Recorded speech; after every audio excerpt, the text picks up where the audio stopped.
Assalamualaikum warahmatullahi wabarakatuh. Apa kabar Bapak Ibu Guru sekalian?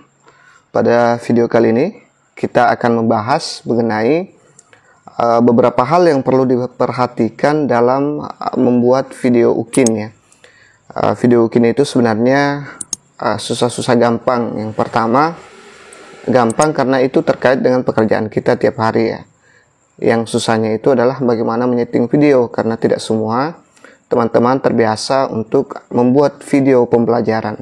Baik, sebelum kita lanjut mengenai pembahasan kita pada kali ini, saya mohon teman-teman bantu subscribe, bantu like-nya, dan share ke sosial media teman-teman agar lebih banyak manfaat. Beberapa hal yang perlu diperhatikan dalam video ukin PPG Guru Tertentu 2024. Baik, yang pertama adalah gambar video pecah, buram, terlalu jauh ya. Jadi usahakan Bapak Ibu kalau ambil gambar di kelas itu usahakan pakai HP yang berspek bagus ya, berspek tinggi, yang kameranya bagus. Vivo bisa, Oppo bisa, Samsung bisa, iPhone apalagi ya. Usahakan HP yang berspek tinggi. Kalau teman-teman belum bisa beli, bisa pinjam HP teman mengajar Bapak Ibu Guru atau pinjam HP siswa. Saya yakin pasti ada Bapak Ibu. Kemudian masalah pecah itu biasanya karena kameranya kurang bagus. Buram juga, itu juga pengaruh kamera, termasuk HP yang rendah RAM-nya.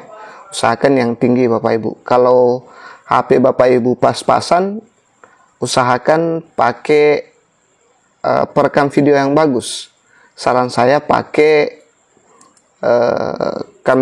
aplikasi kamera yang bagus ya. Contoh aplikasi kameranya itu adalah Open Camera, tinggal cari di Play Store. Saya sering pakai itu untuk kegiatan YouTube saya ini. Cari Open Camera, kemudian install di HP Bapak Ibu, kemudian pakai. Itu enak sekali, dia jernih.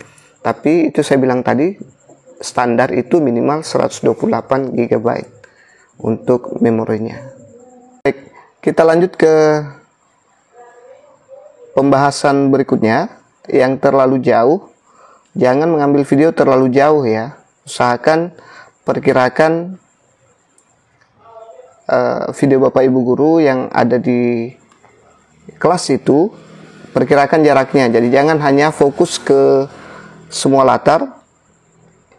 Usahakan perkirakan apakah jaraknya sudah ideal atau belum. Kalau terlalu jauh, majukan. Kalau terlalu dekat dan tidak mengambil semua siswa, usahakan tarik ke belakang. Seperti itu. Jadi diperkirakan saja apakah video kita ini terlalu jauh atau terlalu dekat. Yang selanjutnya adalah suara video kecil atau kurang jelas. Nah, ini Bapak Ibu Guru usahakan suaranya jelas ya. Usahakan suaranya jelas saat pembuatan video ukin, karena ini berpengaruh ya. Penguji ingin mendengar apa kata-kata Bapak Ibu, apa arahan Bapak Ibu Guru. Kalau tidak jelas, bisa jadi nilainya bakal langsung jelek.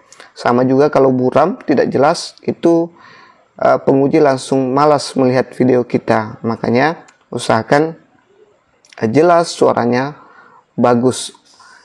Teknik yang bisa Bapak Ibu gunakan adalah menggunakan mic Bluetooth ya. Banyak mic Bluetooth yang dijual seharga 120 ribuan atau 150 ribu, itu sudah bagus Bapak Ibu. Silahkan ke toko-toko gadget terdekat di kota Anda ya. Pasti ada mic Bluetooth yang bisa tanpa kabel ya. Itu. Nah, kalaupun memang Bapak Ibu Guru tidak sempat untuk membeli mic Bluetooth itu, silakan pakai HP. HP kita buka audio recordernya atau perekam suaranya, kemudian masukkan ke kantong ya, masukkan ke kantong Bapak Ibu Guru. Usahakan pakai baju yang ada kantongnya supaya HP bisa disimpan di situ. Nanti pada saat pengeditan video baru diinput suaranya. itu bagus juga Bapak Ibu. Suaranya akan jelas terdengar ya. Baik, untuk selanjutnya adalah suara latar atau background terlalu keras atau bising.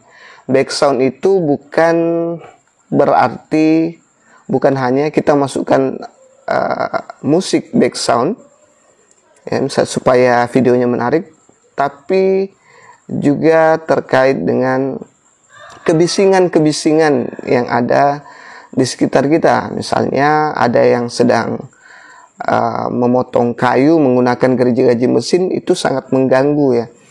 Kemudian banyak siswa yang lalu lalang ribut melakukan aktivitas di sekitar kelas yang kita lakukan untuk buat video ukin, itu sangat mengganggu ya Bapak Ibu. Jadi usahakan steril, usahakan benar-benar steril sekitar kelas yang akan kita buat video tersebut ya. Usahakan tidak ada aktivitas yang mengganggu suara-suara yang ada di video kita. Tekniknya adalah kita lihat dulu situasi, apakah tetangga di sekolah kita tidak melakukan hal-hal seperti itu. Kemudian yang kedua adalah kita minta bantuan teman kita. Bantuan teman kita untuk mengawasi di luar kelas ya. Mengawasi di luar kelas agar siswa yang lain tidak datang ribut-ribut di sekitar kelas kita maupun di sebelah kelas kita ya. Jadi kita minta bantuan ke teman kita untuk mengawasi hal-hal berikut. Insya Allah teman-teman akan bantu kok.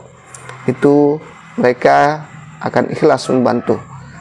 Nah, untuk selanjutnya videonya monoton atau gambar dari belakang saja. Ini banyak saya lihat guru-guru lakukan, hanya mengandalkan satu kamera saja. Usahakan pakai lebih dari satu kamera Bapak Ibu.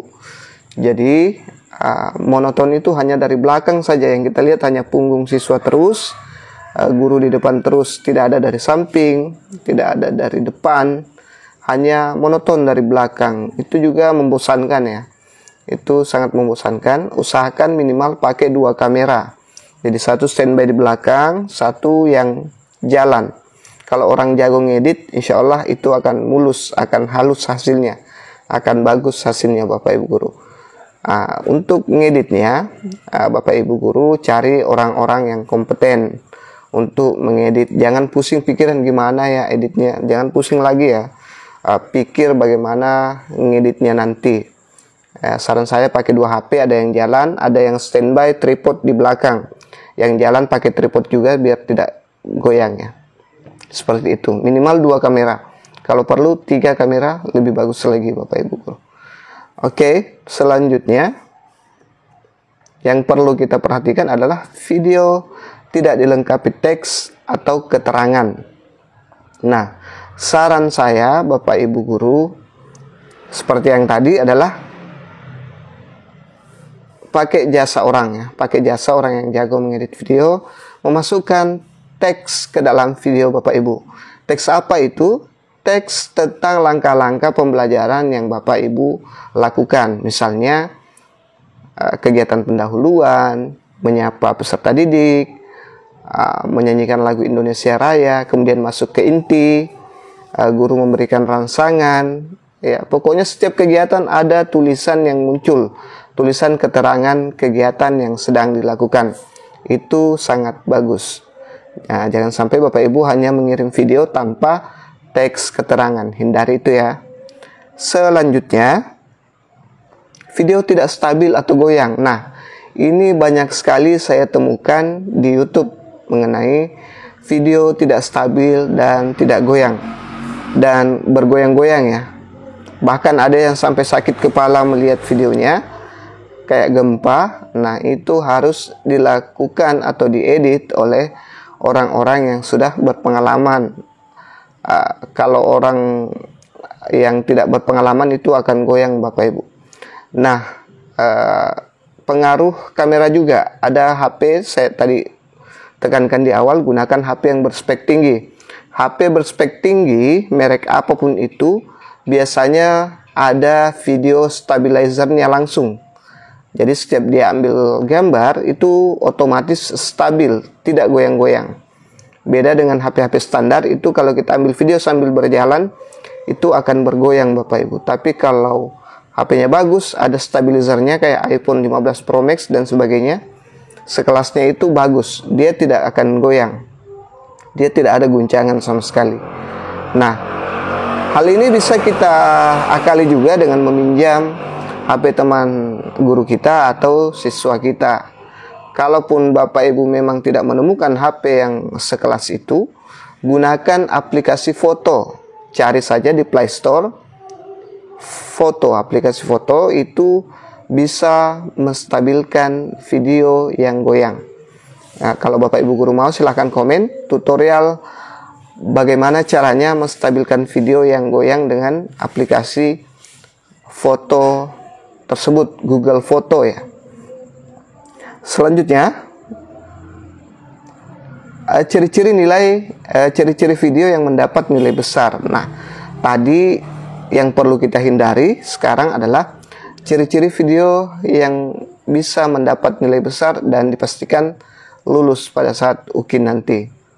Yang pertama adalah memperlihatkan pesona. Maksudnya memperlihatkan pesona Bapak Ibu sebagai guru harus rapi, pakaiannya bagus, kemudian kelasnya juga bagus, dirapikan serapi mungkin. Kalau tidak pakai taplak meja, usahakan pakai taplak meja, siswanya pakai, gurunya pakai, ya, seperti itu. Kalau memang kelasnya bagus, tidak banyak coretan, bangkunya bagus, tidak masalah. Tapi kalau bangkunya kotor, banyak coretan dan sebagainya, kelasnya tidak bersih, nah itu yang dimaksud dengan memperlihatkan pesona kita ya dalam video UKIN tersebut. Selanjutnya adalah video yang berkualitas. Nah, video yang berkualitas bisa kita hasilkan dengan menggunakan kamera HP yang berkualitas dan dengan editor yang berkualitas juga Bapak Ibu guru. Jadi jangan terlalu pelit untuk memberikan jasa edit video kepada orang ya. Jangan ya, paling mereka minta itu paling tinggi 500 ribuan. Itu sangat kecil dibanding yang Bapak Ibu nanti bakal dapat setelah PPG nanti ya. Selanjutnya kita lihat menggunakan pembelajaran inovatif ya. Saya yakin Bapak Ibu guru sudah paham apa itu pembelajaran inovatif. Misalnya menggunakan pembelajaran berbasis problem based learning atau PJBL, itu bisa termasuk pembelajaran yang inovatif. Bisa juga menggunakan discovery learning, itu termasuk juga ya Bapak Ibu guru. Selanjutnya di pembelajaran inovatif itu ada juga yang namanya kolaborasi antara siswa. Kemudian ada juga diferensiasi, itu termasuk pembelajaran yang inovatif Bapak Ibu guru. Nah, kita lanjut, LCD dan papan tulis dimanfaatkan dengan baik. Kalau bisa, Bapak Ibu guru pisahkan nanti antara LCD dengan papan tulis. Kalau memungkinkan ya, pisahkan LCD dengan papan tulis. Atau kalau memang tidak bisa, tidak apa-apa, silahkan harus ada yang dilihat oleh siswa, baik itu dari LCD maupun dari papan tulis. Nah, itu menunjukkan bahwa Bapak Ibu guru memberikan kebutuhan siswa pada saat pembelajaran, karena tidak semua siswa itu bisa dengan hanya sekedar verbal saja. Ada juga yang menggunakan visual baru bisa mengerti. Alangkah bagusnya kalau ada visual yang dilihat siswa di depan, di proyektor itu atau di papan tulis, itu akan lebih bagus jika digabung dengan verbal, atau dua-duanya lebih bagus, ada di papan tulis, ada juga di proyektor yang Bapak Ibu pasang ya. Seperti itu Bapak Ibu guru. Selanjutnya yang terakhir adalah setting kelas agar terlihat pembelajaran tidak konvensional. Pembelajaran tidak konvensional ya, maksudnya buat mereka berkelompok, mau bagaimanapun, asal jangan klasik semua menghadap ke depan, berbaris menghadap ke depan, jangan ya. Usahakan buat kelompok atau model U atau bagaimanalah yang inovasi, yang inovatif ya, tidak terlihat jadul, tidak terlihat konvensional. Seperti itu Bapak Ibu Guru. Nah, mungkin itu saja yang sempat saya sampaikan pada kesempatan kali ini. Mudah-mudahan bermanfaat untuk persiapan video UKIN Bapak Ibu Guru. Untuk yang tahap 2 insya Allah nanti dilanjut untuk yang tahap 3 ya. Usahakan sebelum membuat video simulasi dulu ya. Ini enak hanya satu video, kalau yang lalu-lalu banyak video. Usahakan simulasi sampai, kalau perlu sampai berapa, 3 kali 5 kali tidak masalah. Yang penting hasilnya mantap ya. Tidak mengecewakan Bapak Ibu Guru. Jadi banyak-banyak simulasi sebelum melakukan kegiatan pembuatan video UKIN Bapak Ibu Guru. Nah, semoga bermanfaat, semoga semuanya lulus. Assalamualaikum warahmatullahi wabarakatuh.